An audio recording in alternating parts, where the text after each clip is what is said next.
Tak dobrý večer, dámy a pánové. Já vás tady chci přivítat za obec a jsem rád, že dorazil pan inženýr Hruška se svým projektovým týmem a vlastně nám ukážou aktuální verzi projektu vysokorychlostní tratě Praha-Drážďany a budu rád, když jim položíte nějaké dotazy, na které vám určitě budou schopni odpovědět.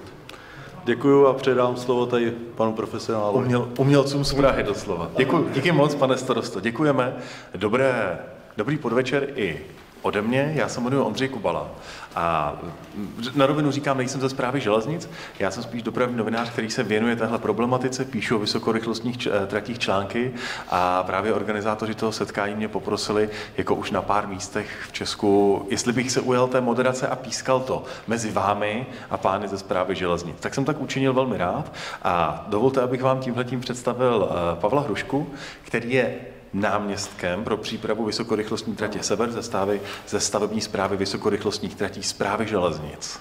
Dobrý večer, dámy a pánové, děkuji za pozvání. Pane náměstku, pamatujete si ten celý název? Já vlastně teď, když jsem to měl říct z hlavy, tak jsem si říkal, a pořád ještě nejsem na konci.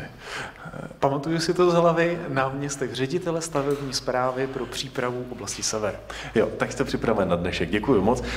Tom Bareš je hlavní inženýr vysokorychlostní tratě tady na Podřibsku. I vám dobrý večer. Dobrý večer. Taktéž ze stavební správy vysokorychlostních tratí Správy železnic. A jenom abyste věděli, jak ten dnešní večer je připravený, pánové jsou tady hlavně kvůli tomu, aby jednak vás seznámili s tím, jak běží a vyvíjí se příprava vysokorychlostní tratě, ale především kvůli tomu, aby odpovídali na všechny otázky, které budete mít. A abyste ty odpovědi dostali, tak to je potom můj úkol, třeba abyste nekličkovali s odpovědí nebo se něčemu nechtěli vyhnout a podobně. A budeme mít to setkání rozdělené do dvou částí. Přibližně 20-minutová prezentace na úvod, kde vám pánové představí, jak to vlastně s vysokorychlostní tratí právě teď vypadá.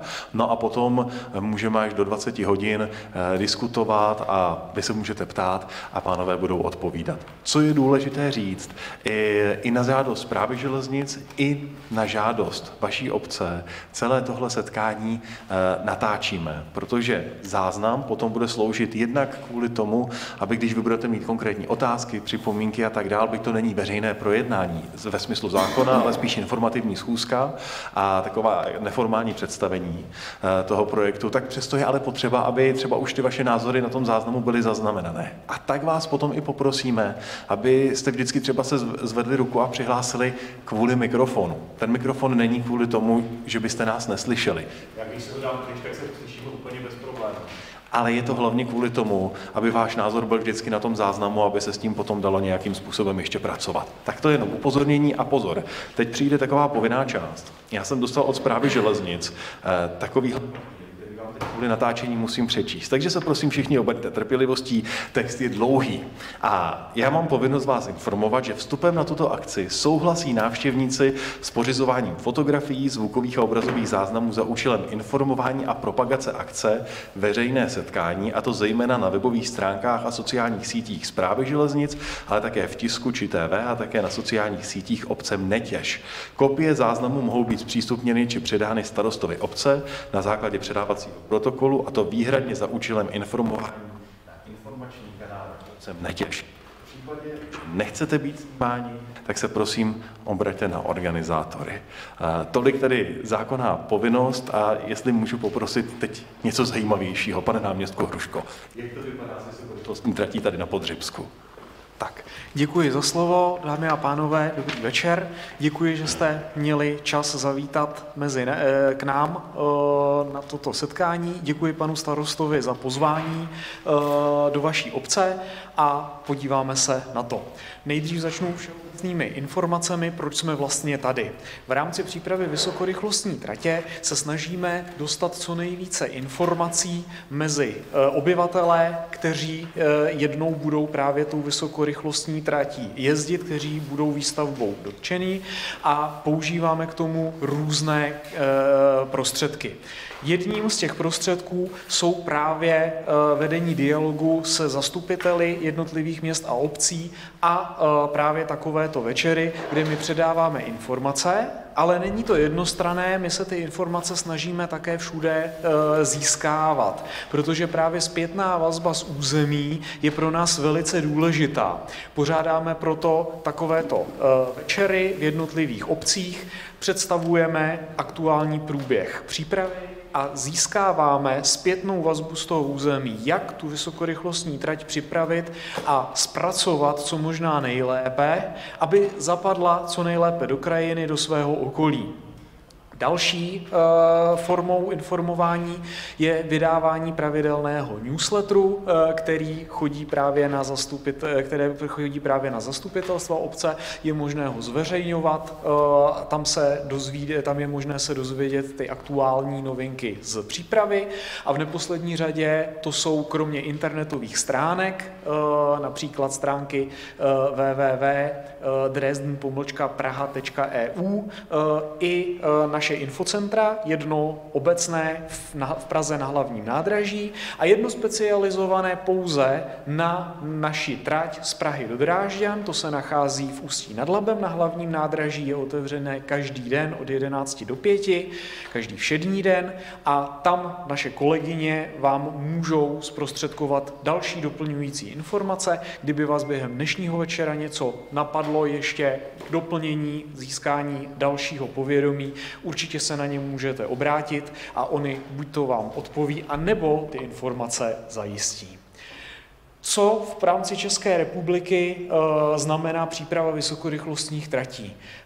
Znamená to za prvé spojení České republiky vysokorychlostními tratěmi se zbytkem Evropy. Na tomhletom slajdu vidíte síť vysokorychlostních tratí po Evropě.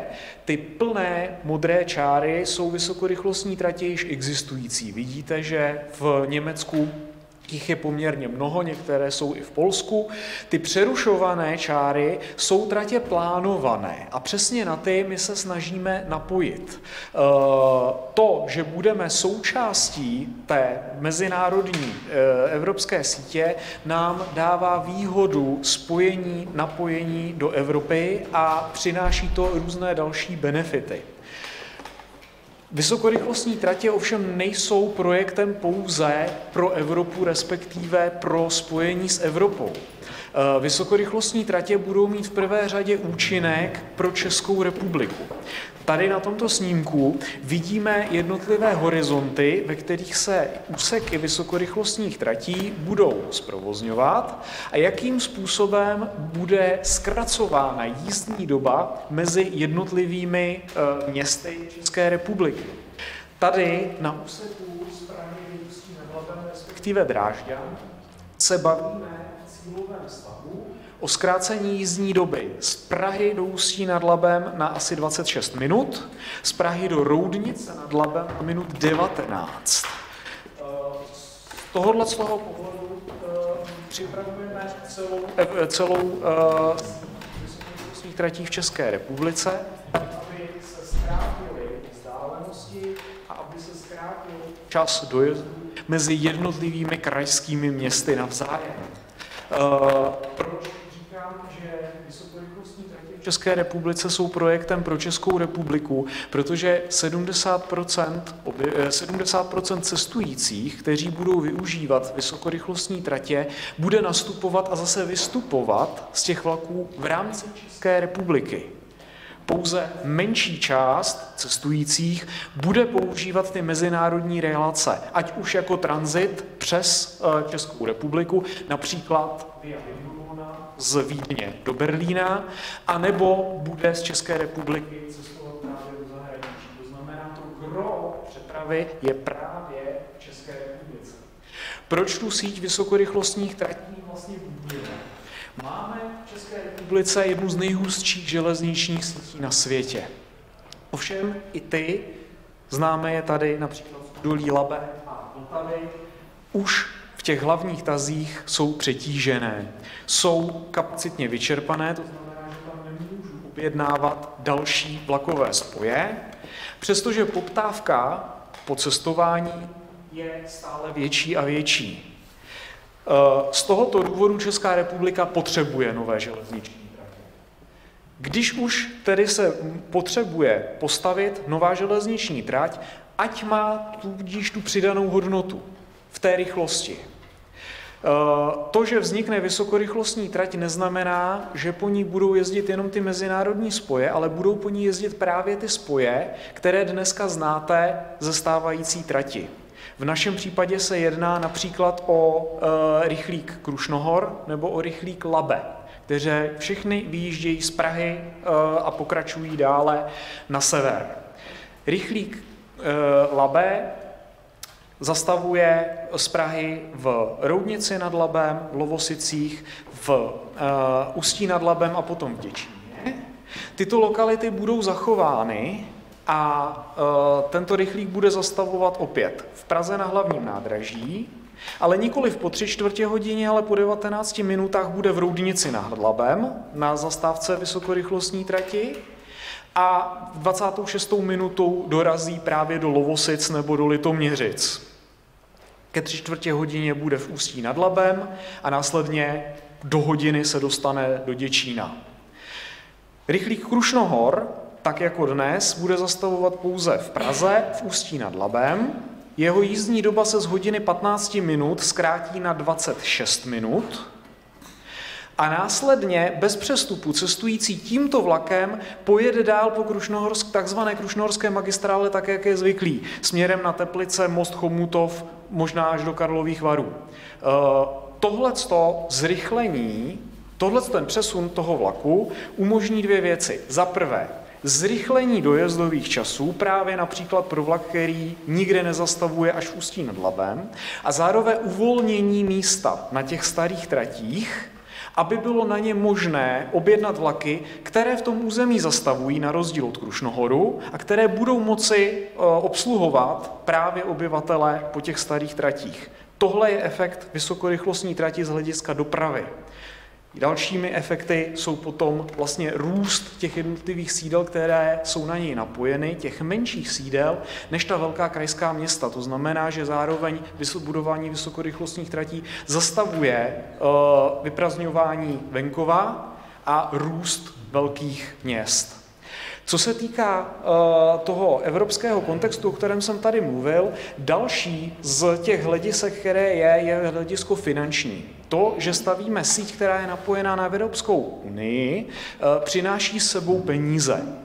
Už dnes máme v základním návrhu sítě TEN-T trať z Prahy do Drážďan a ta má na přípravu spolufinancování 50%, to znamená pouze polovičku z přípravy projekční zaplatí Česká republika, druhou polovičku máme z fondů CEF.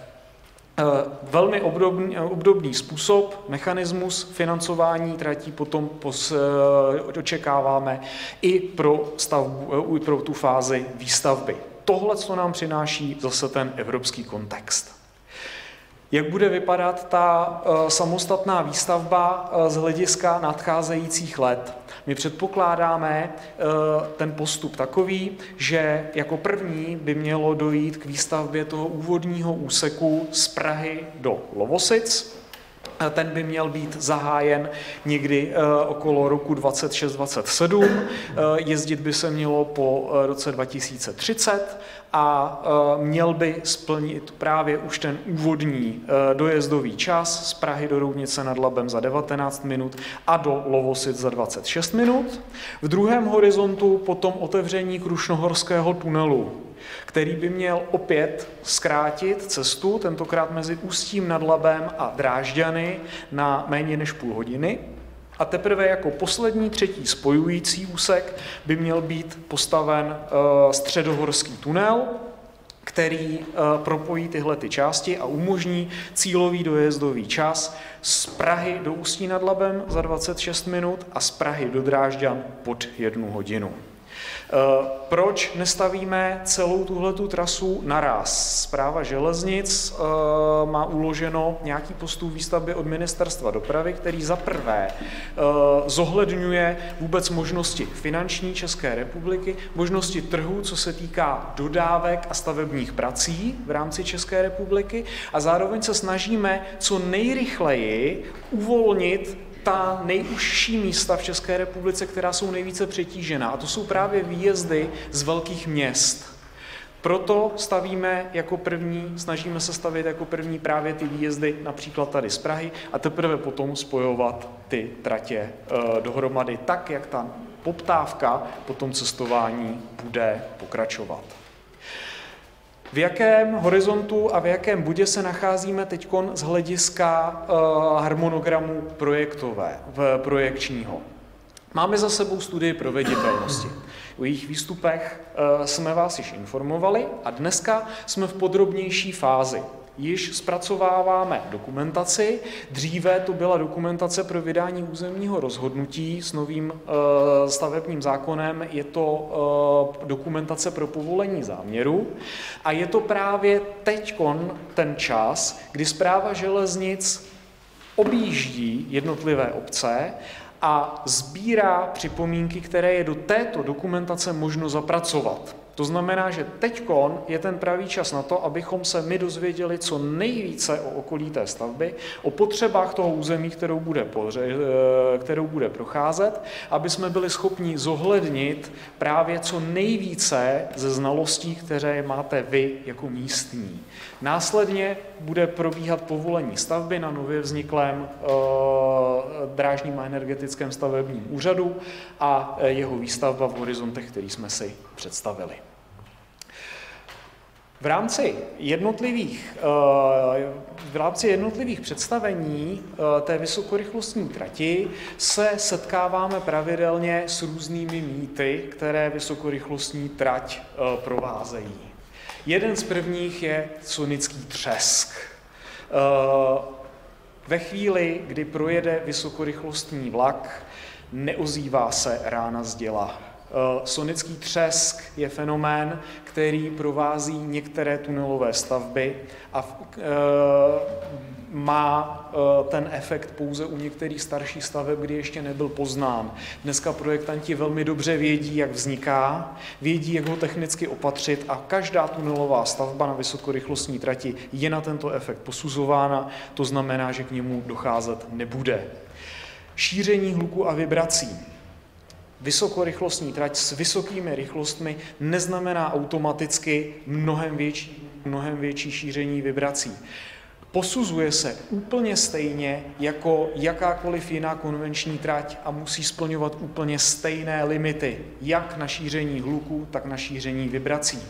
V rámci projednávání vlivu záměru na životní prostředí, takzvaná EIA, kterou naše stavba samozřejmě bude procházet, je toto posuzováno, je toto vyhodnocováno, zda to ta stavba splňuje. V případě, že by nesplnila, nebudeme schopni ji provozovat a vlaky na ní nebudou moci vyjet.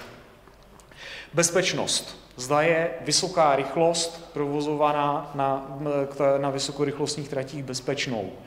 Je z hlediska dráhy jako takové je tato zabezpečena například proti vniknutí zvěře nebo zatoulání náhodného chodce tak, že trať je oplocena stejně jako například dálnice. Z hlediska například pádu auta a podobně se sledují některé velké objekty, jako například mosty nebo vstupy do tunelů kamerovým systémem a celá trať má navržený vlastní bezpečnostní systém, který zabrání právě jakémukoliv střetu toho jedoucího vlaku s něčím zvenčí. Prostupnost územím. Prostupnost územím je řešena a právě je to jedna z těch nejzásadnějších věcí, kterou se snažíme získávat jako informaci z jednotlivých území. Aby se vysokorychlostní trať nestala bariérou, potřebujeme informace od obcí, od občanů o tom, jaké jsou tady vazby mezi jednotlivými obcemi, jaké jsou připravované záměry, například na cyklostezky, obnovu polních cest a podobně. Příklady máme z různého území, jako například jsme se dozvěděli o spojení dvou obcí, kdy se staví jedna společná škola. V současné době tam neexistuje žádná silnice, žádná cyklostezka, není to uvedeno ani v územním plánu, to znamená, že bychom se vlastně o ní ani nemuseli dozvědět, ale právě tím, že chodíme a ptáme se v jednotlivých obcích, byli jsme schopni potom takovéto propojení zapracovat, přestože je teprve plánováno, abychom tu bariéru do budoucna nevytvořili. Stejně se díváme i, co se týká migrace zvěře, co se týká vodních toků a podobně. A poslední už je naplánováno. S vysokorychlostní tratí už nikdo nijak nehne a bude pouze oznámeno, jak bude vypadat. Není. My víme, že ten koridor povede tudy, máme toto za úkol z politiky územního rozvoje, máme toto za úkol od vlády České republiky takovou trať postavit. Jak ale bude vypadat, to záleží právě na dohodě s obcí, na tom, co my máme v moci ovlivnit a upravit a na tom, jaké podněty právě z toho území dostaneme. A proto jsme tady dnes u vás, abychom mohli dostat tu zpětnou vazbu a mohli jsme zapracovat a zohlednit vaše připomínky právě při tom projektování. V současné době bych ukončil teda tu obecnou část a předal slovo panu kolegovi Barešovi, který je hlavním inženýrem stavby a ví dopodrobna technické detaily toho, jak vysokorychlostní trať tady u vás bude vypadat. Děkuji. Dobrý den, dámy a pánové. Mé jméno je Tom Bareš, pracuji jako hlavní inženýr stavby VRT Podřibsko pro správu železnic, což je zde prezentovaný úsek. A nyní vám řeknu něco podrobnějšího k vedení vysokorychlostní trati ve vašem katastru a v okolí vaší obce. Tak nejdříve malé vlastně umístění, kde se nacházíme.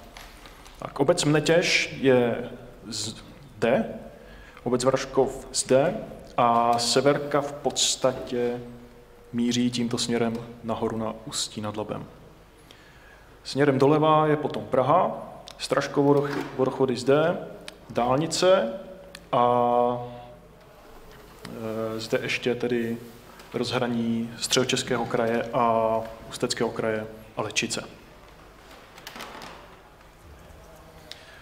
Nutno podotknout, že vysokorychlostní trať VRT Podřibsko bude pouze pro osobní dopravu, bude to trať dvoukolejná, nebudou zde tedy žádné nákladní vlaky a technicky se snažíme tu vysokorychlostní trať řešit v co nejtěsnějším souběhu s dálnicí D8.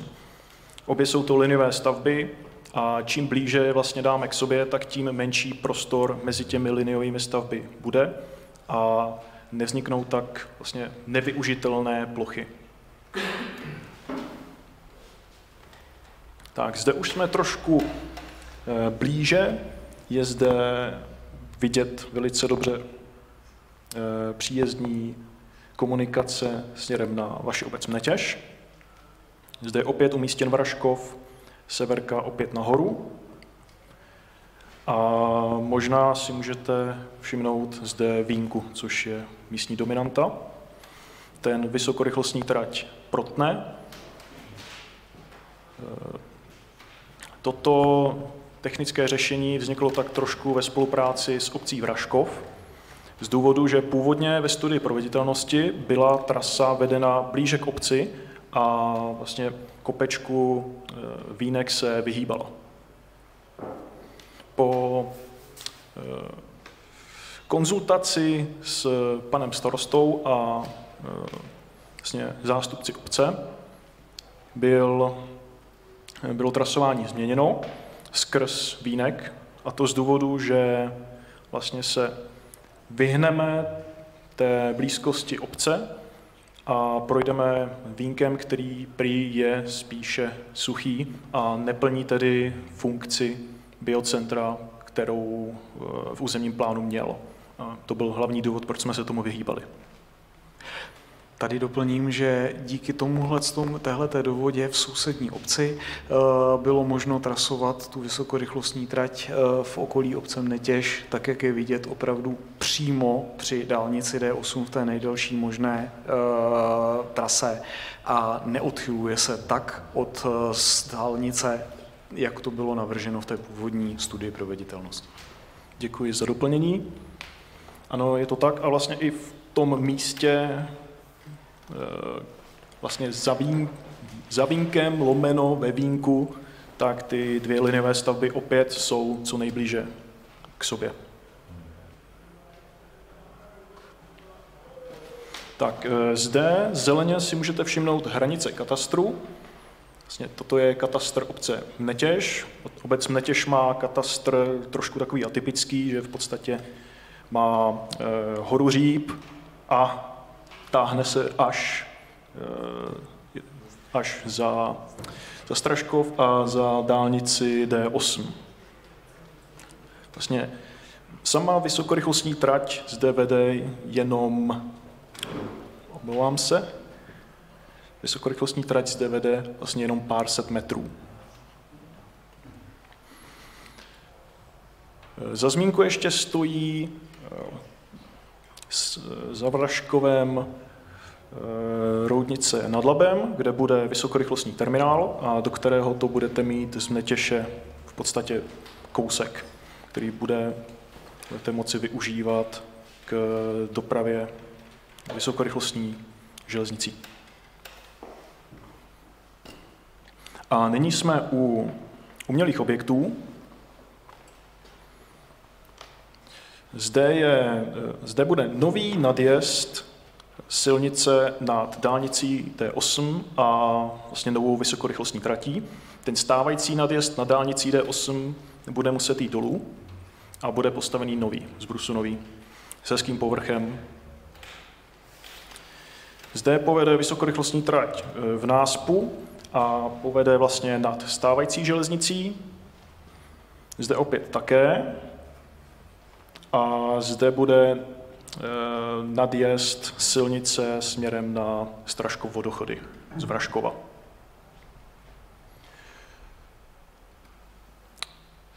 Nacházíme se zde v podstatě na náspu okolo průměrně 10 metrů. Niveleta vysokorychlostní tratě velice kopíruje niveletu dálnice D8 a povedou tedy stejně výškově.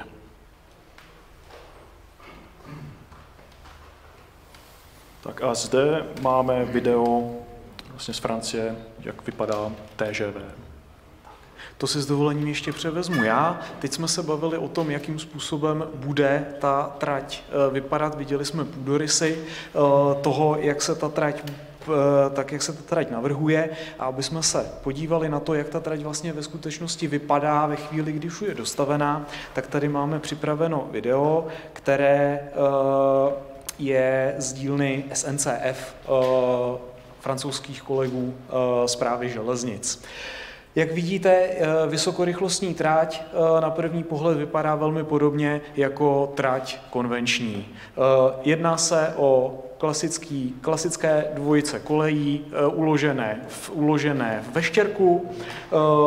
Je to napájeno elektrickou trakcí, prochází to krajinou úplně stejně, jako znáte z konvenčních tratí. Na té vysokorychlostní trati se nachází různé velké stavby, jak tady bylo zmíněno, mosty, tunely, procházíme krajinou v co možná nejpřímějším směru, protože toho je potřeba právě pro vysokorychlostní trať. Zároveň se tady můžou objevit nějaké další umělé stavby, jako například zabezpečení celé dráhy, to je ten stožár, který vidíte v pozadí u toho lesíka, který slouží potom pro řízení a obsluhu celé té trati. Zároveň si tu můžete všimnout toho oplocení vysokorychlostní trati právě pro to zabránění vstupu zvěři, případně jednotlivců, ale hned za tím příkopem a za tím oplocením té vysokorychlostní trati je možné hospodařit tak jako na každém jiném pozemku. Tady je vidět sdružování některých objektů, jako například velkých estakád, přemosťování řek a podobně, kdy je teda kumulováno jak prostup přes řeku, tak například svedení těch jednotlivých komunikací, které k tomu slouží. A následně se dostáváme do ukázky toho, jakým způsobem se řeší na vysokorychlostní trati terminály. Tady vidíme vjezd do takového typického terminálu, vedle velmi podobně bude vypadat i ten terminál Roudnický. Uprostřed jsou 2 koleje pro vlaky, které budou terminálem jenom projíždět a nebudou tam zastavovat. V našem případě se jedná právě o rychlíky Krušnohor anebo Berliner. A po stranách jsou další 2 koleje se stranovými nástupišti, u kterých ty vlaky, jako například ten rychlík Labe, v Roudnici nad Labem zastavovat bude. Prostřed je to vlastně odděleno a ty vlaky na tom nástupišti normálně zastavují a potom zase pokračují dále po té vysokorychlostní trati. V některých místech, jako například v Ústí nad Labem, z té trati potom sjíždí a pokračují po trati konvenční. Tak jako v Krušnohorském tunelu, tak u vás bude za Humny tunel Letčický, který může vypadat přibližně takhle. Jedná se opět o typickou stavbu standardního průřezu, standardních dimenzí a tady pohled do krajiny, která je velmi podobná právě České republice. Jedná se o Alsasko ve Francii a o štíhlost toho návrhu vysokorychlostní trati. Ve chvíli, kdy se bavíme o tom, jak ta trať vlastně bude velká, tak my to nejčastěji přirovnáváme k silnici 1. třídy. Tak, děkujeme moc krát za pozornost. To je od nás z toho, co máme připraveno v té úvodní části vše. Tak, pánové, moc vám díky. A jedna základní otázka. Mluvíte o vysokorychlostní trati. České vysokorychlostní tratě se budou projektovat na 320 km v hodině. Až jak rychle bude jezdit vlak tady u Mnetěše? Tak poprosím pana kolegu, aby doplnil přesný. To ve vaší prezentaci nezaznělo? Vlastně vlaky, které budou projíždět a nebudou zastavovat v Roudnici nad Labem, tak zde těch 320 km za hodinu mohou jet. Tady bude ta maximální rychlost. Může být, samozřejmě budou vlaky a vysokorychlostní soupravy, které budou zastavovat v Roudnici nad Labem a budou tedy jezdit mnohem menší rychlostí. Jelikož to není první taková informační schůzka, kde jsem s vámi setkal, tak vím, že řadu lidí zajímá také, kolik vlaků vlastně na té vysokorychlostní trati bude jezdit. Vy jste říkali, že tam nebudou vlaky nákladní, ale pouze osobní, ale o jaké množství vlaků vlastně mluvíme? Překliknu tady vlastně zpátky na to linkové vedení, kde je to krásně vidět. Pro představu máme tady, ještě kousíček.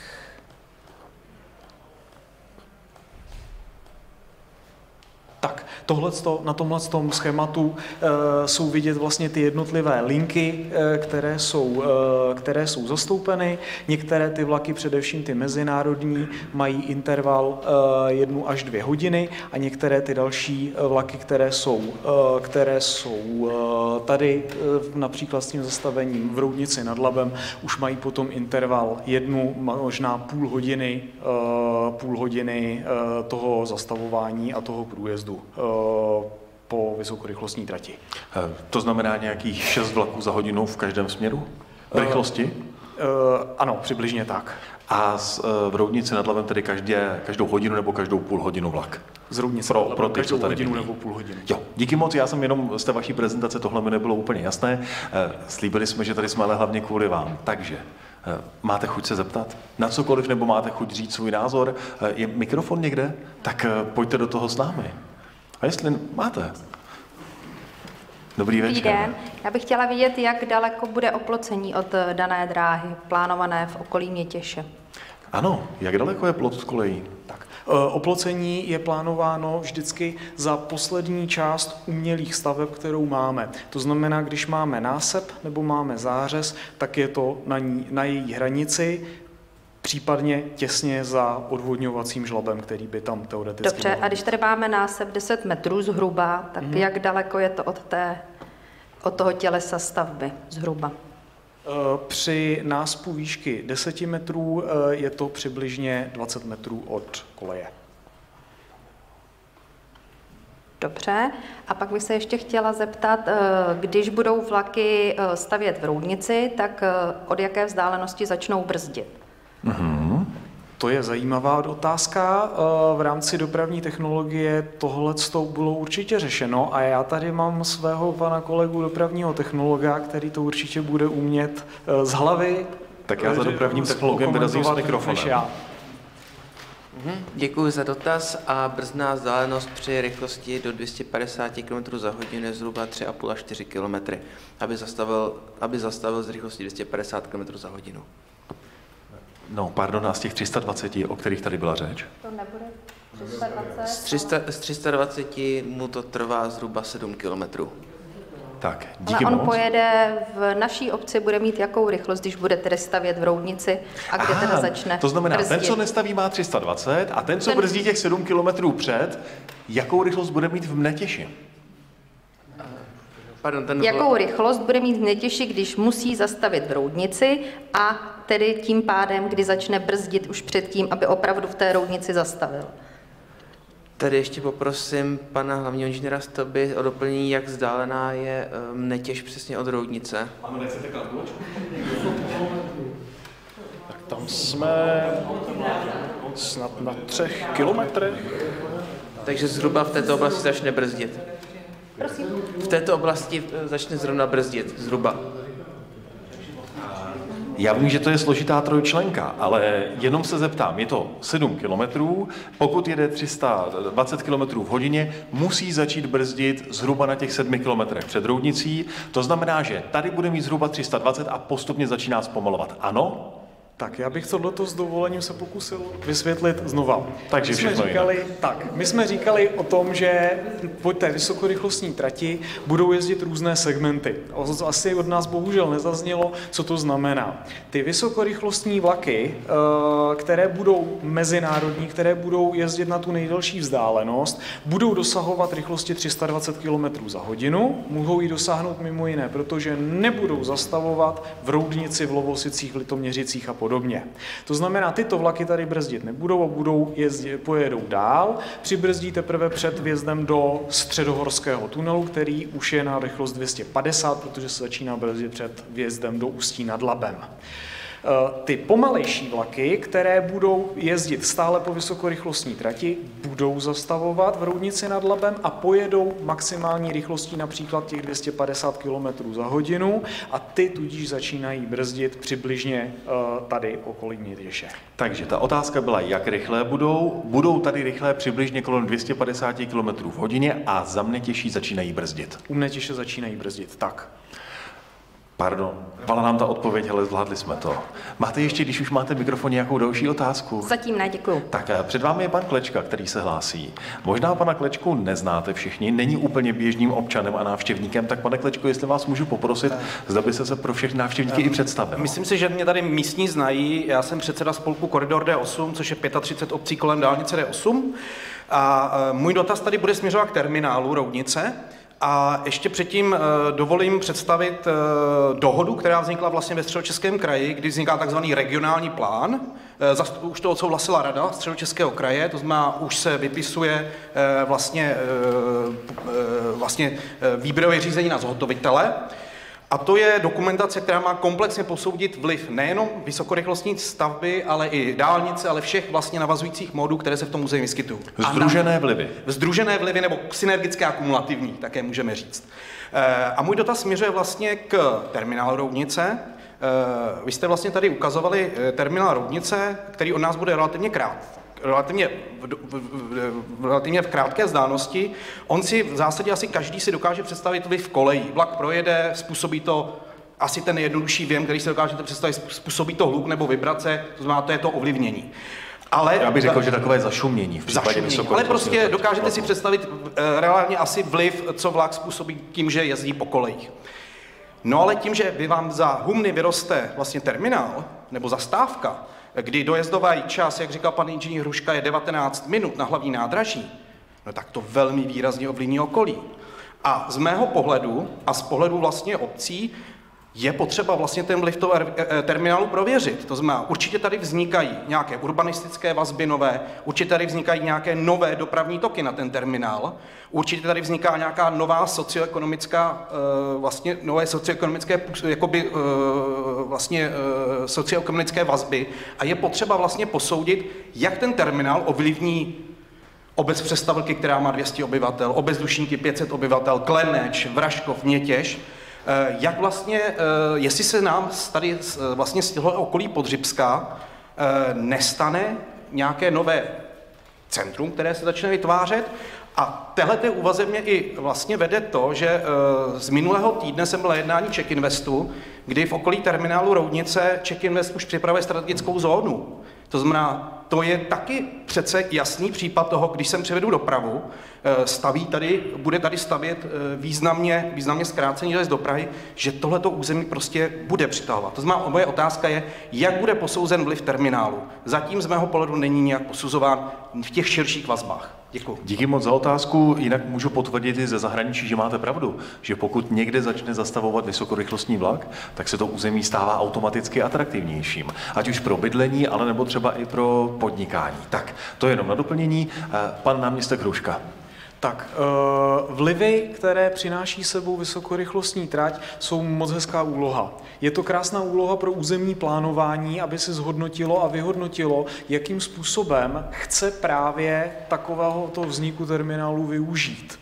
Známe ze zahraničí různá místa, kde právě začaly růst jednotlivé obce napojené nově na vysokorychlostní trať a začaly růst více, než se původně předpokládalo. Známe dokonce lokality, kde byly zastávky pouze technické navržené, protože každá vysokorychlostní trať potřebuje po nějakých kilometrech takovéto zastavení, tak i na takovýchto zastávkách uprostřed polí začala růst některá centra.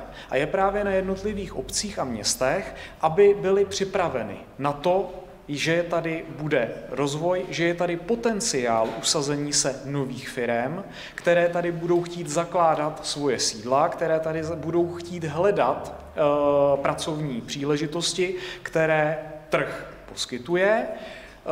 Bude mít zároveň ale ten styk právě s Prahou v případě, že by potřebovali napojení na svoji mateřskou firmu, na orgány státní správy, na různé další úřady, ale zároveň využijí toho potenciálu, který jim skýtá levnější založení firmy v Ústeckém kraji oproti hlavním městě Praze.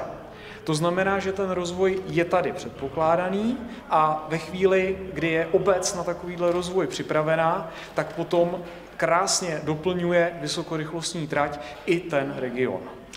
Myslím si, že jste úplně neodpověděl na tu otázku, kterou jste dostal. Jak je tedy posuzován vliv toho terminálu v těch širších souvislostech?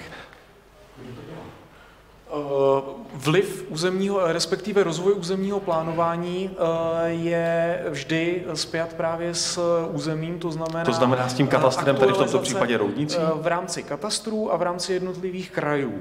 Vliv vysokorychlostní tratě na území kraje vyhodnocuje vždycky aktualizace zásad územního rozvoje, která má 4 pilíře, jeden z nich je právě ten rozvoj, to se v každé aktualizaci posuzuje, a potom už jednotlivé obce a jednotlivá obce s rozšířenou působností právě plánují a navazují na vznik a existenci těch jednotlivých míst. A kdo posuzuje třeba zvýšenou dopravní zátěž, protože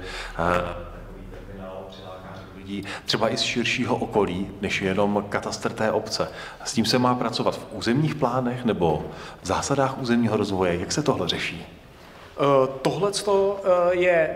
Tohleto, co může přinášet právě tyhle negativní vlivy, například zvýšená koncentrace aut k terminálu Roudnice nad Labem, je řešeno v rámci posuzování kumulativních vlivů, v rámci té dokumentace EIA. Tam se zhodnocuje a odborník se musí vyjádřit k tomu, zda ke kumulaci těchto vlivů může nebo nemůže docházet a jakým způsobem je zjednána potom náprava. To znamená, že pokud by třeba někdo ze zdejších obyvatel měl obavu o třeba z takových kumulativních vlivů, o kterých mluvil pan Klečka, protože přeci jenom je tady dálnice, bude to vysokorychlostní trať, je to hodně dohromady, tak může vstoupit připomínka do EI? Protože určitě. Tam veřejnost může dávat připomínky stejně jako dotčené orgány. Samozřejmě. Od toho je tam samostatná kapitola těch kumulativních vlivů, které tam musí být zhodnoceny a musí k ním být vyjádření odborníka na toto téma. Z jiného soudku, ta otázka, než se k vám vrátím, pane Klečko, nebojte, co to udělá s cenami nemovitostí v okolí? Jaká je ta zkušenost ze zahraničí? Pokud tady dnes mám dům, tak klesne nebo vzroste jeho hodnota, pokud jsem 7 kilometrů od terminálu? Ze zkušenosti cena nemovitostí díky tomu stoupá. My si musíme uvědomit, že Roudnice nad Labem za 19 minut, Roudnice nad Labem vysokorychlostní terminál, Praha hlavní nádraží, centrum města, je daleko méně, než je například dojezdový čas metra ze Zličína nebo z Černého mostu do centra Prahy. To znamená, že tato zastávka bude v podstatě součástí dopravy po městě a do města Prahy a tohleto vždycky přiláká spoustu investorů, kteří tady začnou právě zakládat ty další ekonomické aktivity a udrží to obyvatele v tom území. Děti se budou vracet zpátky ze škol, z univerzitních měst, zpátky tam, kde vyrůstali, anebo naopak dokonce zůstanou i při tom studiu doma, protože vědí, že se dostanou každý den pohodlně v podstatě městskou dopravou právě do místa, kde studují. Týká se tady v tomto případě jak Ústí nad Labem, tak Prahy. To znamená, že pokud jsem v blízkém okruhu terminálu, tak cena mé nemovitosti by měla naopak vzrůst. Přesně tak. Je to tak. Dobře. Pan Klečka měl ještě doplňující otázky, omlouvám se. Já jsem neměl úplně doplňující otázku, jenom ta otázka zněla, jak Správa železnic tohle bude vyhodnocovat. Ona takhle byla jako velice provokativně položená, protože vím, že vlastně to není jejím úkolem, ale je to právě úkolem kraje. Počkejte, to byl chyták. No chyták úplně ne, ale víceméně jsem očekával tohle odpověď, protože Správa železnic tohle v uvozovkách nemá za úkol. To je úkolem územního plánování a kraje. Bohužel Ústecký kraj je Ústecký kraj, víc toho nebudu komentovat, a proto i ty obce vlastně už v připomínkách k zásadám územního rozvoje, jedna z připomínek, které dávaly okolní obce, Vraškov, Mětěš, Kleniš a další, vyhodnoťte územní studii, co způsobí terminál. Uvidíme, jak tato věc bude vyhodnocena, jestli ta připomínka bude shledána relevantní. Za nás je to zásadní věc, aby terminál byl vyhodnocen a jeho vlivy. Ještě tady byl zmíněn... Pardon, můžu jenom v rychlosti reagovat? Ne, jenom přiznám se, že nevím vlastně, jak s tím komentářem teď naložit, protože zástupci Ústeckého kraje tu teď nejsou, aby na to mohli odpovědět. Tak jste s nimi v kontaktu, případně jak to řešíte? Za vaše sdružení, to možná je férová otázka, aby i místní věděli, jak vlastně do toho vstupujete. Já odpovím výhýbavě, se Středočeským krajem je komunikace výrazně lepší. Odpovězte na rovinu, neodpovídejte výhýbavě. Nejsme úplně v kontaktu s Ústeckým krajem. Dobře, jak to tedy řešit? Co byste doporučil místním obyvatelům, pokud mají třeba obavu z takových kumulativních jevů, které jste popsal? Já můžu popsat, na čem se domluvili starostové na schůzce 22. února, a to je pakliže takovýhle dokument nepořídí kraj, tak si ho pořídí sami obce. Má to samozřejmě nevýhody toho, že se to rozpadne do mnoho dílčích studií a může to způsobovat problémy, ale pakliže nebude na úrovni kraje vůle tento dokument pořizovat, obce jsou připraveny si ten dokument pořídit sami. Rozumím. A teď s dovolením jenom rychlá otázka na Správu železnic. Byl to chyták, pochopil jsem. Nicméně můžete vy nějakým způsobem pomoci tomu, aby se to třeba, když jednáte s krajem, pohnulo tím správným směrem? Nebo je to zase vlastně na EIU a ne na vás? V tomhle případě my do toho nemáme právo zasahovat. Správa železnic je z rezortu dopravy, spadá pod ministerstvo dopravy. Ona vyhodnotila v rámci studie proveditelnosti přepravní toky cestujících na základě modelování. To modelování má v sobě údaje i z demografického vývoje možného, který je přístupný jak Správě železnic právě pro toto modelování, tak i samozřejmě každé samosprávě pro to, jakým způsobem může růst. Vysokorychlostní tráť je něco, co stát staví pro jednotlivé regiony. Jakým způsobem toho ty regiony následně využijí nebo nevyužijí, do toho už ale stát jako takový prostřednictvím státní organizace Správa železnic nemůže zasahovat. To záleží na samosprávách. Rozumím, díky moc, pojďme mluvit. Ne, pan hlavní inženýr, ano? Mohl bych ještě doplnit? No, pojďte, samozřejmě. Určitě. Od toho, řekl bych, že od toho tu jste. Děkuji.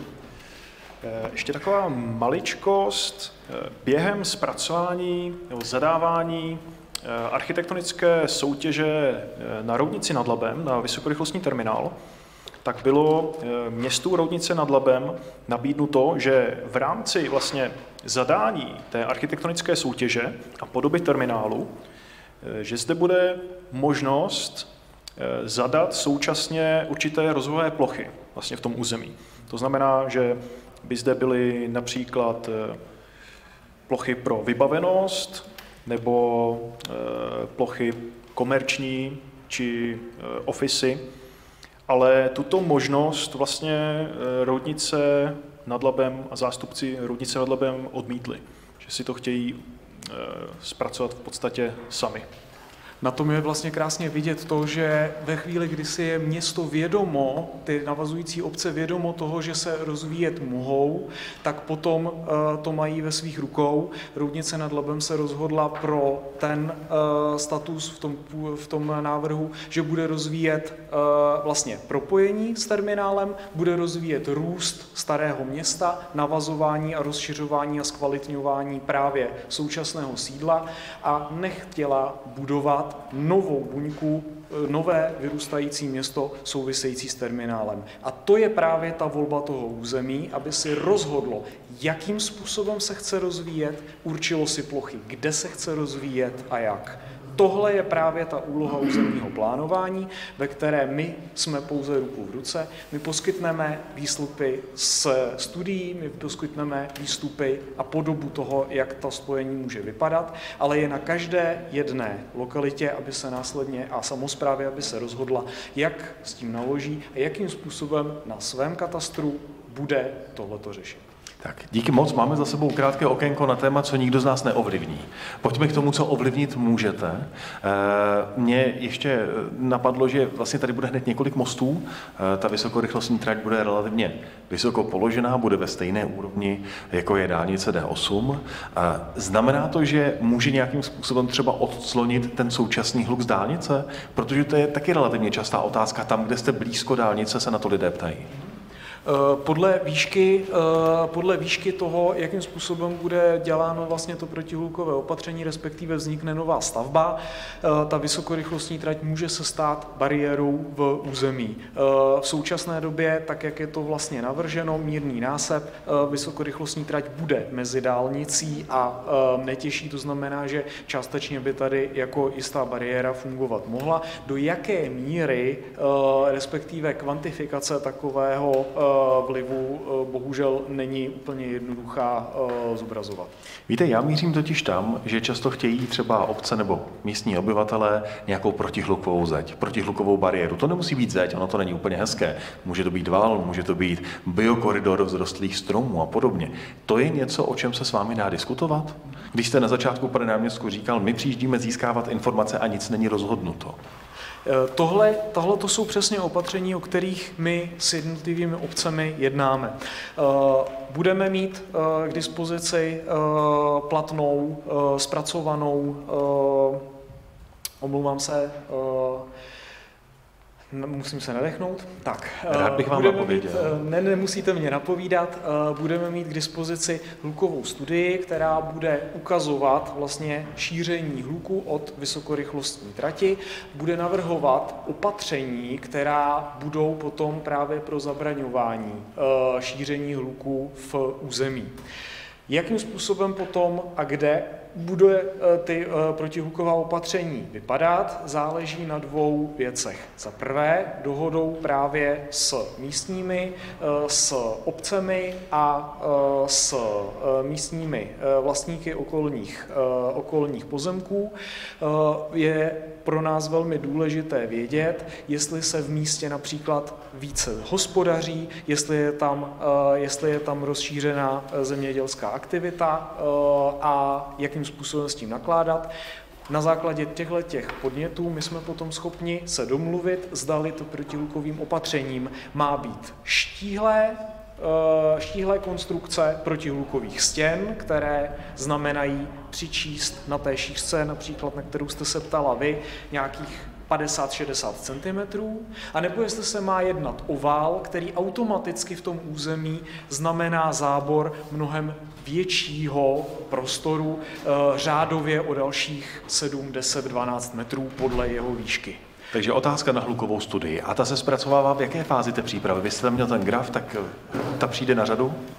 Ta hluková studie se zpracovává právě teď, právě proto, že my teď už máme ten model, respektive víme, jakým způsobem máme to prvotní navržení té vysokorychlostní trati, umíme ji zasadit do terénu a ten model zahrnuje v té hlukové studii přesně tyhle ty parametry. To se momentálně vyhodnotí v místech, kde ten hluk nebude vycházet, se navrhnou nějaké prvotní protihluková opatření a ty přijedeme konzultovat. Za prvé bude k dispozici GIS portál, ve kterým bude možno připomínkovat celou průběh stavby, který tam... A nezlobte se, my laici možná nevíme, co to je GIS portál.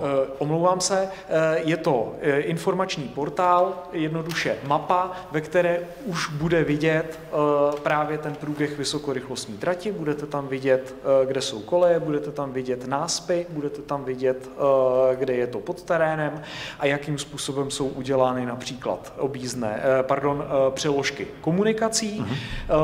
Bude možno tyto body připomínkovat, my je potom následně zrevidujeme a budeme diskutovat s jednotlivými obcemi o tom, jakým způsobem právě ty věci zapracovat a součástí téhleté mapy budou různé vrstvy, které bude možno přepínat a jedna z těch vrstev bude právě hluková studie, kde bude možno si zobrazit a ověřit si, v jaké lokalitě se nacházíme a jakým způsobem se ten hluk od té vysokorychlostní tratě bude šířit a jakým způsobem je například potírán. Já se ptám právě proto, že právě ta obava z toho hluku patří k jedné z těch nejčastějších. To znamená, není potřeba teď nic vídat, ale jakmile vy budete mít výsledky hlukové studie, objednáváte se za panem, teď hledám očima pana starostu, tamhle za panem starostou a jedete to konzultovat opět s obcí. Přesně tak. My budeme mít všechny ty podklady, o kterých jsem mluvil pohromadě, budeme je mít vyhodnocené a o tom, jakým způsobem s nimi dále pracovat, bychom se rádi domluvili právě na jednotlivých obcích. Díky moc za vysvětlení. Jdeme na vaše otázky. Máte-li nějaké? Pane Kličko, jestli dovolíte, vás teď přeskočím, aby dostali prostor i ostatní. Pokud se ještě na cokoliv chcete ptát, určitě, pojďte do toho s námi. Kvůli tomu pánové Já bych přijeli. chtěla jenom k té hlukové studii. Budete vyhodnocovat jenom vrtku, anebo budete i vyhodnocovat D8 a vrt? Protože z D8 už tady v současné době s hlukem bojujeme, tak jakým způsobem bude ta hluková studie tímhle nakládat? Děkuju. Ono by totiž bylo hezké, že když byste postavili vysokorychlostní trať, že by se tím vyřešil i hluk z D8. Tam ta otázka míří, že? A k tomu vyhodnocení. Kumulativní vliv. Rozumím. Za prvé, ten hluk se posuzuje v několika úrovních. V místě, kde jsou překročovány hlukové limity stávajícího zdroje, vypadá to, že Sparta je na tom dobře.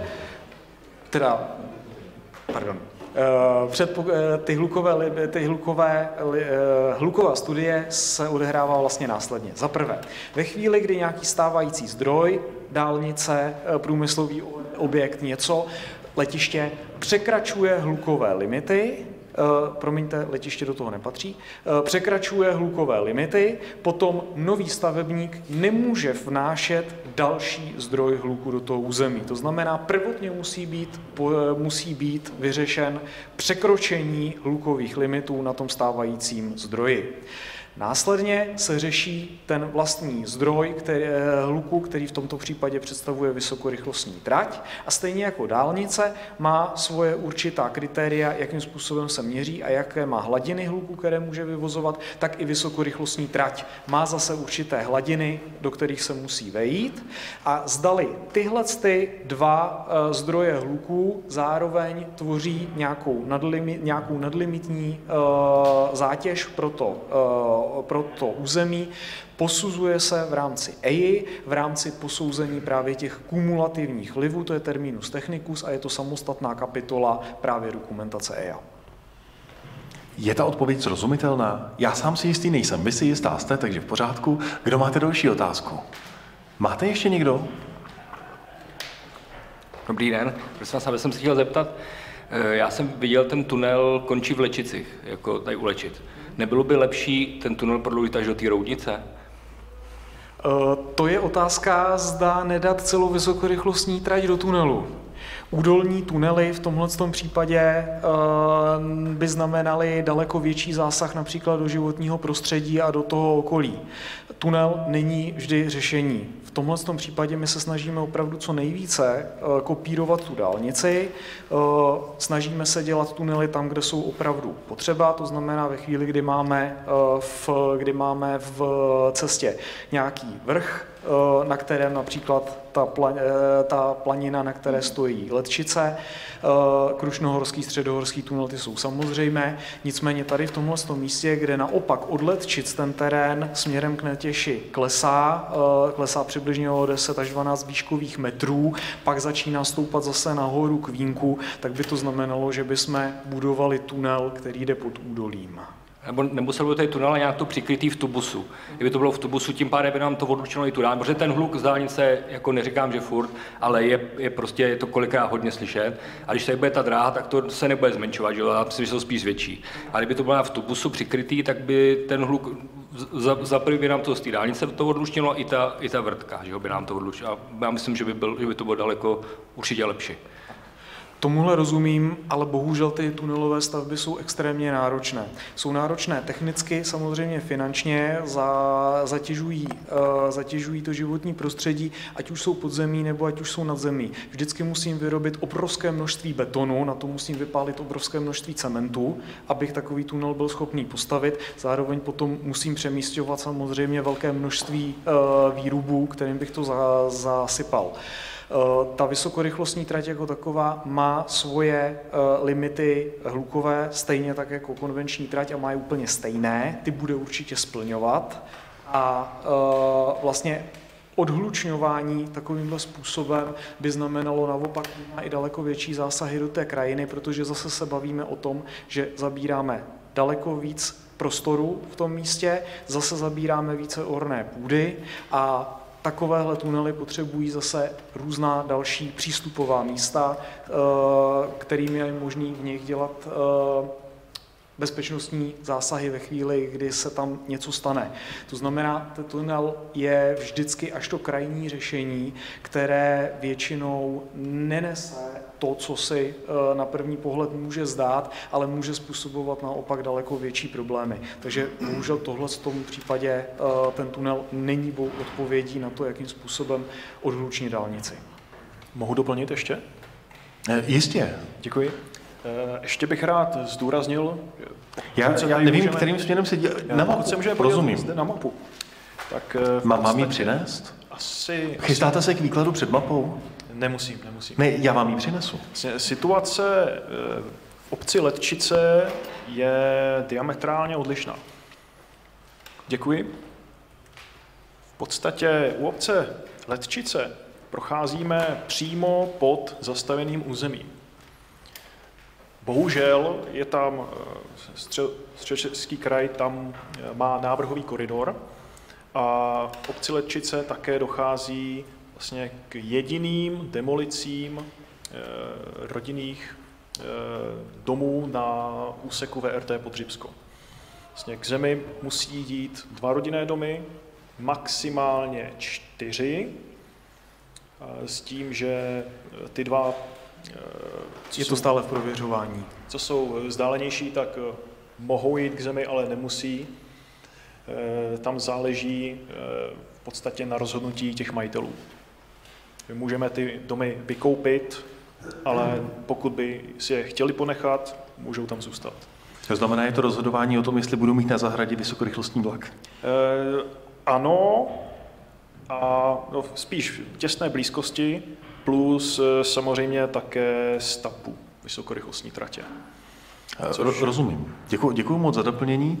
Chcete nějak ještě se doptat dál? No, já rozumím, že ta rychlodráha je budoucnost, je to budoucnost, ale my tu máme fakt strach z toho hluku. To je jediný, nechápu, otřesy dobrý, ale ten hluk prostě, jo, to je naše největší taková strach. Protože nám taky říkali, že třeba dálnice, že prostě pojede menší provoz, nebo se to zvětšilo, už je tu abnormální provoz a prostě takže a já si myslím, že s tou dráhou to bude taky takový, že bude se říkat, pak bude o to zájem, bude to jezdit jeden za druhým a prostě ten hluk, no, to je všechno. On je, pánové, totiž problém, že vstupujete do území, kde obcím ředitelství silnic a dálnic slíbilo spoustu věcí, když připravovalo D8, a jak už vím i z jiných setkání, tak to nesplnilo.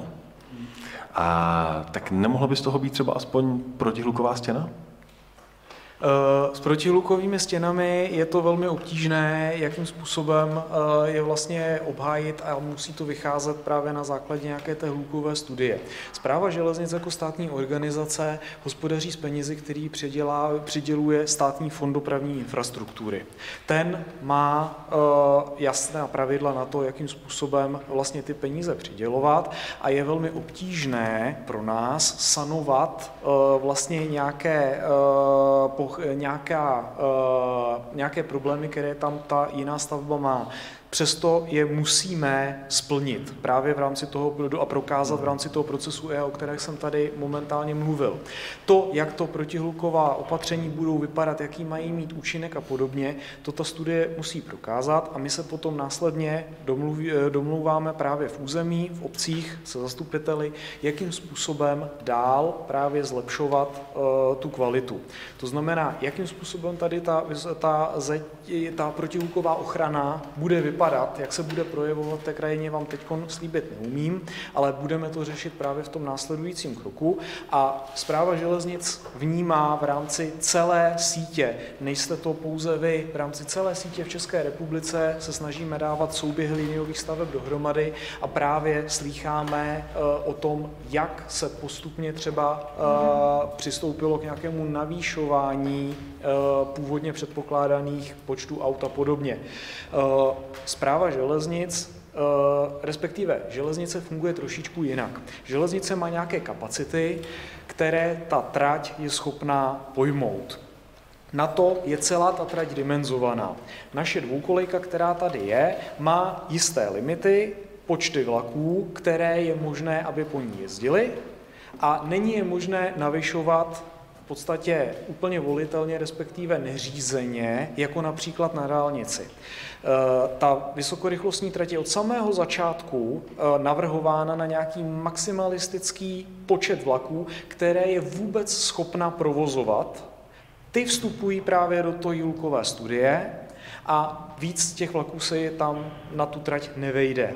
Ve chvíli, kdyby něco takového přišlo, znamenalo by to přeřešení různých dopraven, mohlo by to znamenat například větší počet kolejí a to už je takový zásah, který by opět znamenal posuzování vlivu stavby na životní prostředí a který by opět znamenal řešit novou hlukovou zátěž od nového počtu vlaků. To znamená, dnes budeme navrhovat ta protihluková opatření tak, aby nám vyhovovala ještě v roce 2050.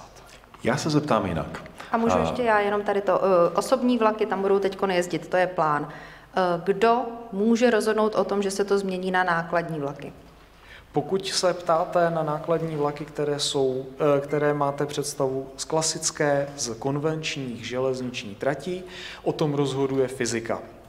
Ty na tuhle trať nemohou, protože ty sklony, které jsou na trati vysokorychlostní, už jsou takové, že klasické nákladní vlaky nejsou schopny na této trati jezdit.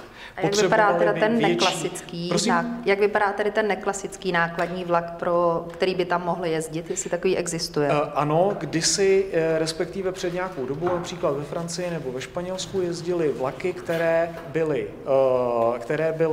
které používaly vysokorychlostní tratě, jezdily ovšem tou vysokou rychlostí, to znamená, že se na ně vešly a vypadaly úplně stejně jako ty dlouhé klasické doutníkové vlaky, akorát, že neměly okénka. To znamená, jejich projev v tom průjezdu byl úplně stejný, ale zase se jedná o ten maximální počet těch vlaků. To znamená, to klasické vlaky, například kontejnerové, se po téhle trati provozovat nemohou.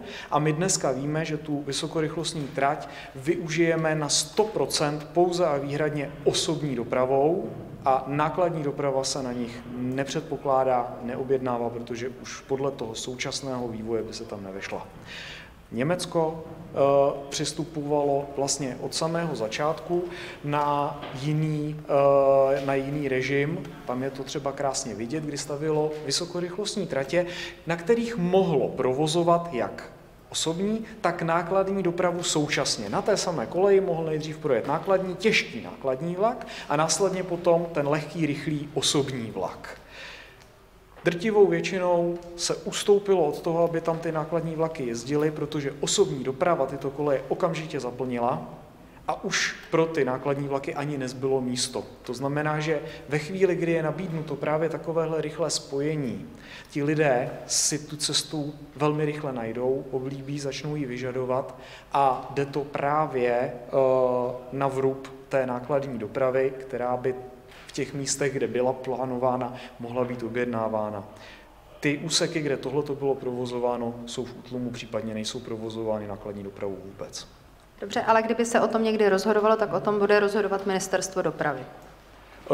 Tohle je z hlediska nabídky, to znamená podléhá to Ministerstvu dopravy, ale jak říkám, dneska jsme v situaci, kdy máme tu trať vytíženou plně osobními vlaky a i některé ty nákladní vlaky, které by znamenaly nějakou expresní přepravu zásilek v rámci republiky a podobně. Rozhodně to nejsou vlaky, které by byly schopné tahat uhlí, protože tady se jedná o to, aby ty vlaky byly co nejlehčí, což osobní doprava splňuje, nákladní doprava to nesplňuje. Takže nějaké expresní zásilky a to je potom úplně ta samá souprava, která jezdí vysokou rychlostí, akorát, že třeba nemá okénka. Je to velmi jednoduché v tom, vy jste mluvil o sklonech, pro nás laiky to znamená, na té trati jsou příliš prudké kopce? Ano, je tam příliš velké stoupání a klesání. Vysokorychlostní trať umí stoupat úplně stejně jako třeba dálnice. Když si představíte, jakým způsobem stoupá dálnice z Lovosic nahoru do Českého středohoří a potom zase padá od těch tunelů dolů do Ústí nad Labem, respektive k Teplicím, tak úplně stejné stoupání a klesání je schopen zvládnout vlak. Vysokorychlostní vlak, osobní vlak. Nákladní vlak takovéhle stoupání není schopen. Díky moc za vysvětlení. Jestli dovolíte, zkusím dát otázku i vám, co jste se ještě neptali. Nebo dát prostor pro otázku. Chcete se zapojit? Nechcete se zapojit? Chcete se zapojit? Dobrý večer. Dobrý večer. Já jenom bych chtěl zdůraznit, že opravdu ten hluk je tady pro nás velkým strašákem, protože bohužel jsme postižený, musím to tak říct, už s tou stávající dálnicí. A bohužel kvalita se nám to zhoršila života, to je jednoznačný. To prostě není oddiskutovatelný, protože ten hluk je opravdu velmi vysoký, zejména v noci. Takže jsou noci, kdy prostě nemůžete mít otevřené okno, přestože bydlíte 1,5 kilometru od dálnice, protože ten hluk je takový, že prostě vás to budí.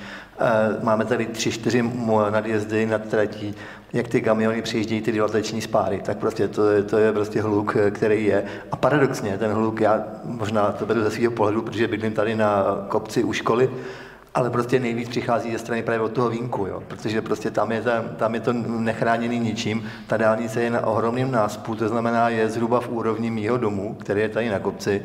A já se prostě obávám a mám z toho velmi vážnou obavu, že ta vysokorychlostní trať, tam ten hluk ještě znásobí. A vy jste tady řekl, že vlastně tohle to jsou nějaké pohrobky té stavby, té dálnice, které vy neřešíte. A to je prostě ten průšvih, kterýho my se tady bojíme. Že vlastně tady uděláme další liniovou stavbu, kterou prostě tady nejsme schopni jakoby zabránit. A budeme zase dál tady trpět tady tím, takže proto jenom chci říct, že vlastně ten hluk je tady pro nás, jako aspoň teda za mě, když už to tady musí být, jako tak, jak jsme se smířili s tou dálnicí, ale tak prostě pro Boha, ať už teda stát, protože já chápu, že vy jste tady za železnici, ale mě to je úplně fuk. Mně jde o to, aby to ten stát zajistil. A podle mě prostě já vás vidím prostě stát, jako v tom smyslu, takže vy, nebo někdo jiný, nebo ministerstvo se musí prostě rozhodnout a musí tyhle ty starý ekologické zátěže řešit, a ne, že před nima řekneme, to bylo a to už se nedá dělat s tím, nic naopak. To prostě by se o to měl stát postarat a vy, potažmo jako státní organizace, byste měli naopak nám tady říct, my se o to postaráme. Já za chvilku nechám reagovat pana Klečku, protože to je téma, kterého on se věnuje, ale nejdříve pánové vy. Hluk a noc. Už jsem vás několikrát slyšel říkat, a tady to nezaznělo, že vysokorychlostní vlaky nebudou jezdit v noci. Jak to je? Vysokorychlostní vlaky v noci nejezdí. Máme to v zákoně o drahách, kdy mezi 11. hodinou večerní a 5. hodinou ranní je pravidelná odstávka vysokorychlostních tratí. My tu vysokorychlostní trať od samého začátku musíme udržovat v naprosto perfektním stavu. Dynamické zatížení, které sebou nesou ty vysoké rychlosti, čím větší rychlosti, tím větší zatížení té trati, přináší sebou potřebu naprosto pravidelné cyklické údržby, měření toho, jestli ty koleje jsou pořád stejně rovné, jak ve směrovém, tak ve výškovém profilu a musí být po celou dobu udržovány v naprosto perfektním stavu. K tomu nám právě slouží ty noční výluky, ve kterých nebudou vlaky jezdit, to znamená od 11. hodiny do 5. ráno vůbec. Samozřejmě před tou výlukou se ty frekvence těch průjezdů vlaků postupně snižují, protože i lidé přestávají cestovat. A co se týká toho vlastního hluku, zazněly tady například mostní závěry a podobně. Vysokorychlostní trať je dělaná konstrukcí kolejového svršku bezstykově, to znamená, že tam neslyšíte takovéto klasické tudum. Je to jedna dlouhá kolejnice i přes mosty, v jakémkoliv prostředí, to znamená, že tohle tam určitě odpadá. A co se týká té obavy z hluku vzhledem ke vzdálenosti od Netěše, my se tady bavíme o dvoukolejné trati, která musí splňovat úplně stejné limity jako trať konvenční a jsme na vzdálenosti přibližně 440 metrů od prvního domu Netěše.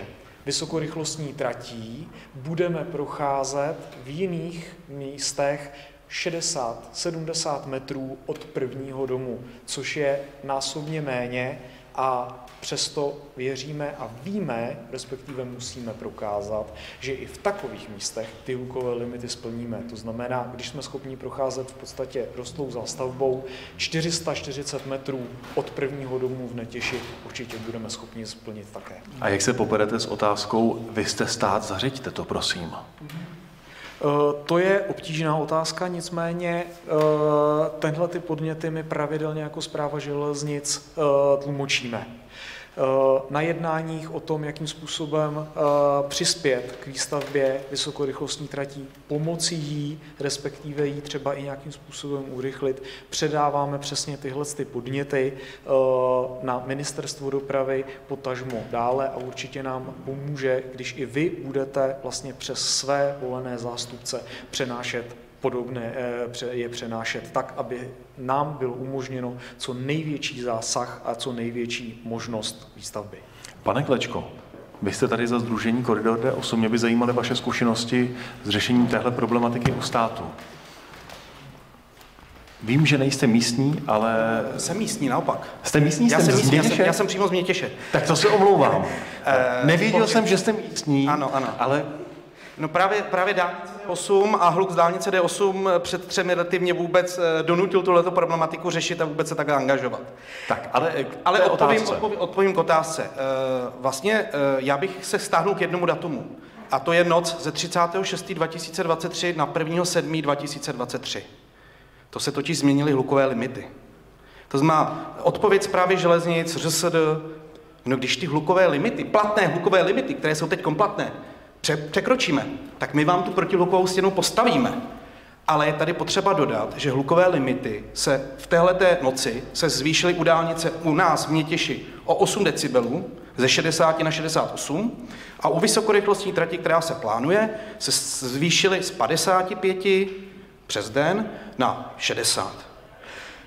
Z mého pohledu to, co se stalo, tak se stát a v ten moment vlastně, a já jsem to vnímal i vlastně, vy jste mě zažíval minulý rok, když jsem se nad tímhle čertil, tak vlastně jsme se dostávali do situace, že jsem tady s kolegy ze Správy železnic byl na jedné lodi, protože oni opravdu nemohou ty protihlukové stěny postavit, pakliže ten důvod nemají. To znamená, když jim někdo navýší hlukové limity, tak o ten důvod přišli, nemůžou nehospodárně utrácet peníze. Prostě stát se střelil jednoduše trošku do vlastní nohy. Chce stavět vysokorychlostní tratě, ale naštve si obyvatele, které žijí u dálnice. Z mého pohledu to nedává logiku. To, co koridor D8 udělal, tak podal ústavní stížnost. Napsal ústavní stížnost, 23 senátorů to podepsalo a vlastně v tuto chvíli ta ústavní stížnost bude v horizontu několika týdnů vyhodnocena a uvidíme, jak vlastně bude rozhodnuto, zdali bude shledána jako relevantní nebo jako nerelevantní. Díky moc za váš vstup.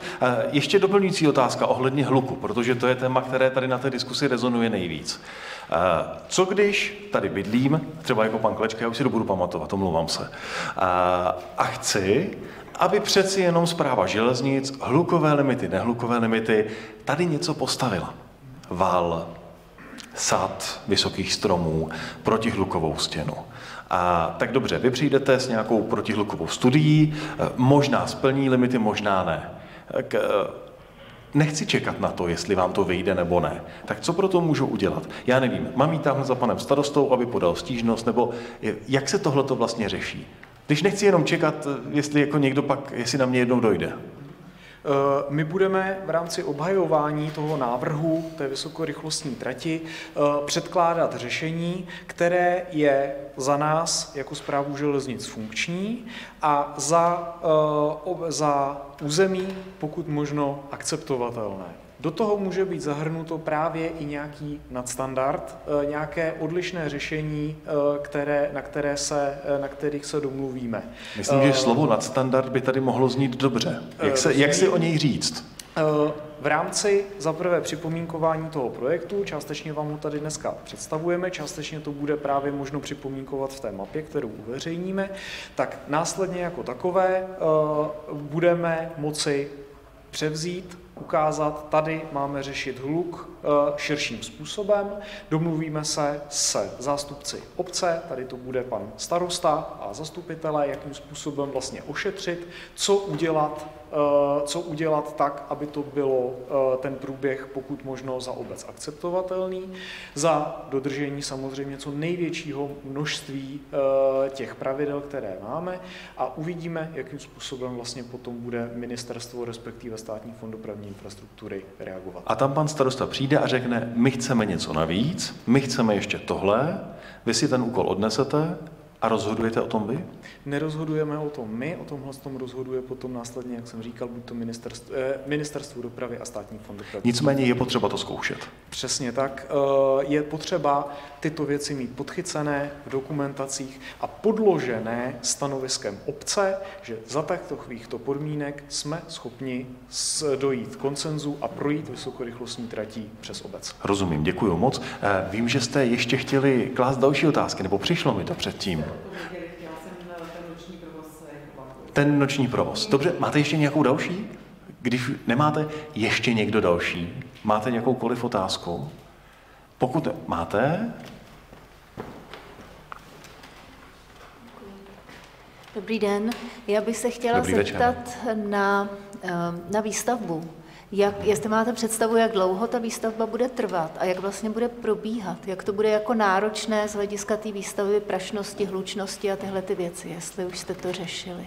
Díky moc za otázku. Pánové, pan inženýr? Určitě, rád odpovím. V podstatě výstavba je momentálně plánovaná od roku 27 do roku 30. To znamená po dobu 3 let.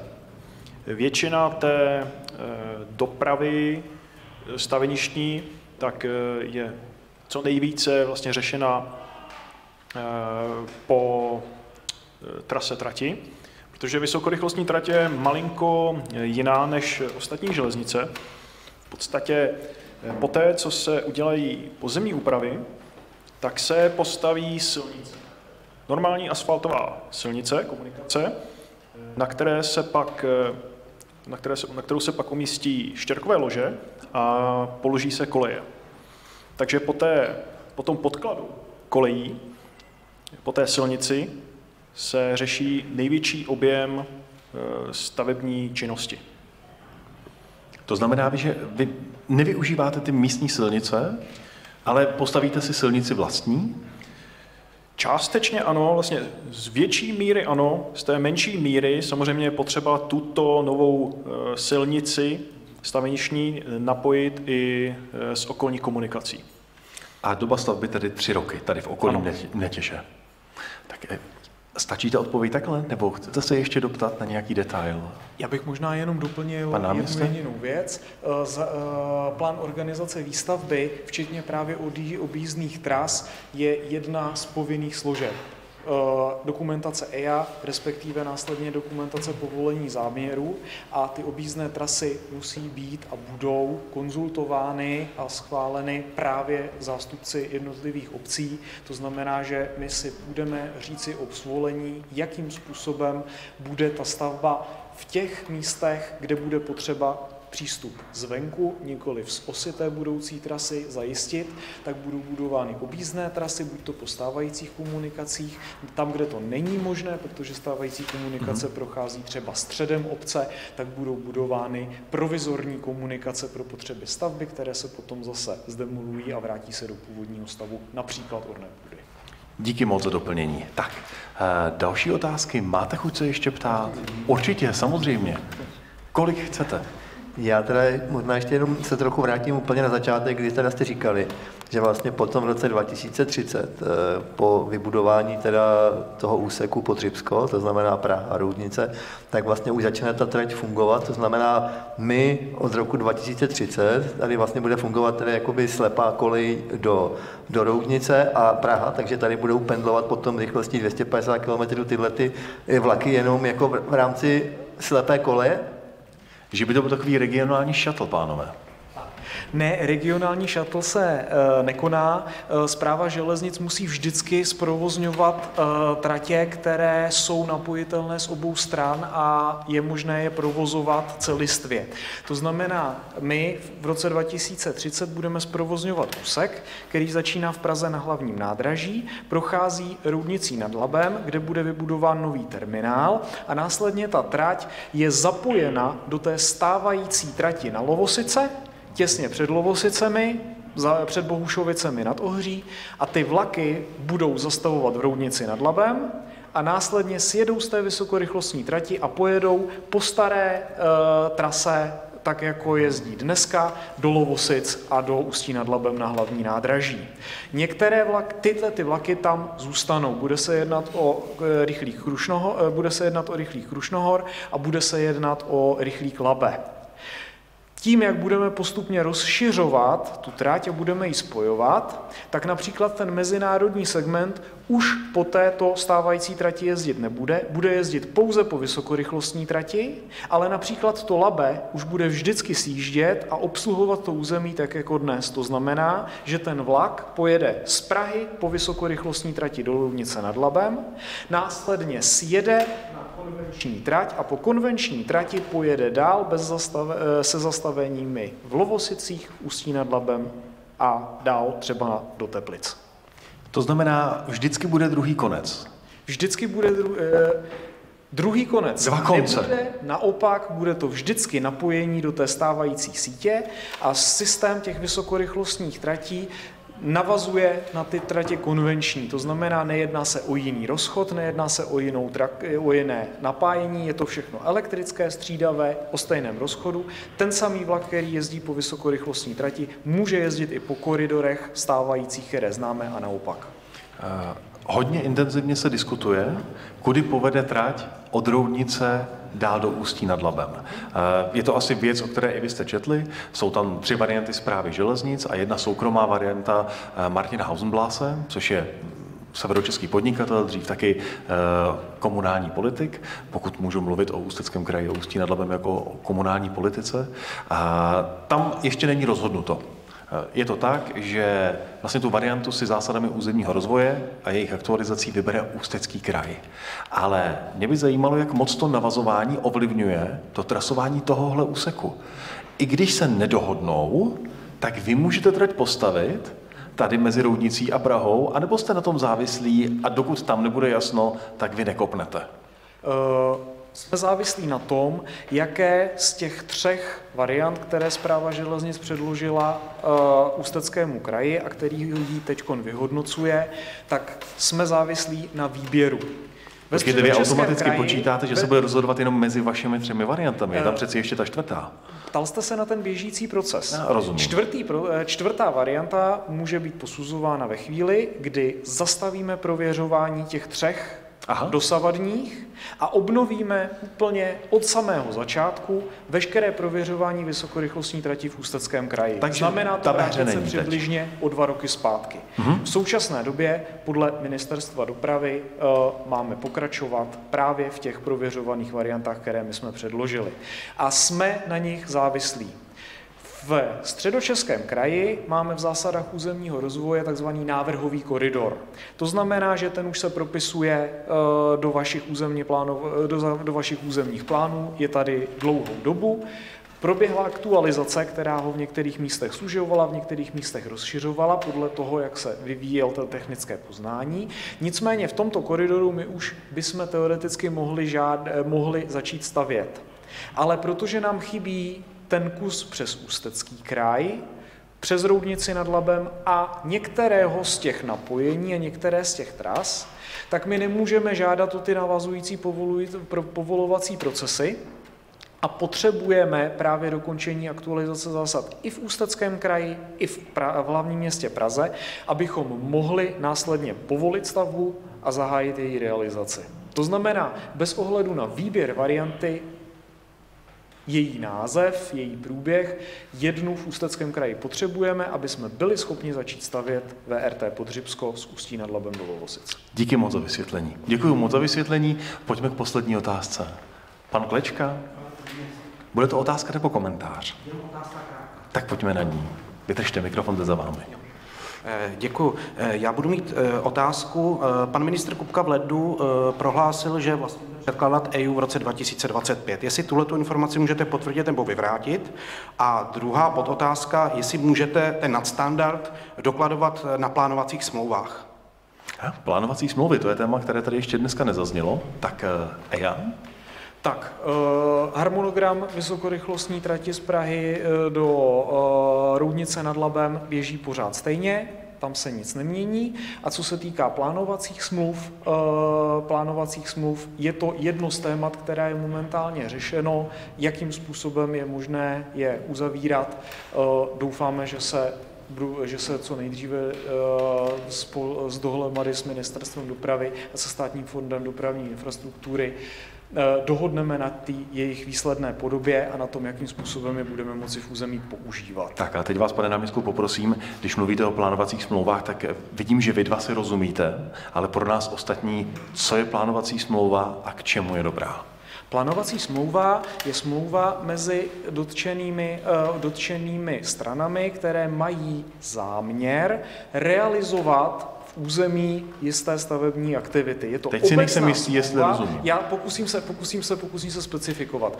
Je to obecně smlouva mezi více stranami, které se shodují na tom, že je nějaký záměr třeba postavit a každá ta strana s tímto záměrem souhlasí a každá ta strana v něm má nějakou roli. Může se jednat o více stavebníků, ale v našem případě se jedná o dohodu mezi Správou železnic, dotčenou obcí a dotčeným orgánem státní správy, jestli to bude Státní fond dopravní infrastruktury, ministerstvo nebo podobně, to právě záleží ještě na tom dopracování té podoby. A ty si dohodnou, že právě ty jednotlivé stavební úpravy a jednotlivá dimenzování a počet různých prvků, právě těch liniových, zelených a podobně, které se domluví mezi Správou železnic a obcí, povedou k tomu, že obec bude akceptovat, jakým způsobem ta vysokorychlostní trať bude vypadat, zároveň to bude závazek pro Správu železnic, aby takovou tu trať musela postavit. To poslední, co nám zbývá dořešit, je právě to, za jakých podmínek je na co možno uvolňovat ty prostředky, zda toto bude moci ta smlouva vyřešit. Tedy taková plánovací smlouva, zkusím to přeložit, když tak mě opravte, může být třeba pro pana starostu nebo obecně pro obec Netěž příležitostí, kde zakotvit a zasmluvnit s vámi a se státem takový nadstandard, třeba nad rámec hlukových opatření podle norem. Ano, tohle je vidina toho, že ty smlouvy něco takového umožňovat budou. Tedy obec by si měla hlídat plánovací smlouvy a případně si o ní říct, pokud by se dlouho nic nedělo. Přesně tak. Děkuji moc. Pavel Hruška, Tom Bareš, pánové, díky moc za dnešní diskusi. Dámy a pánové, i vám děkujeme. Hosté nikam neodchází, takže pokud máte na srdci další otázky, pojďte to s nima třeba nad mapou prodiskutovat. Díky za vaši trpělivost a hezký večer.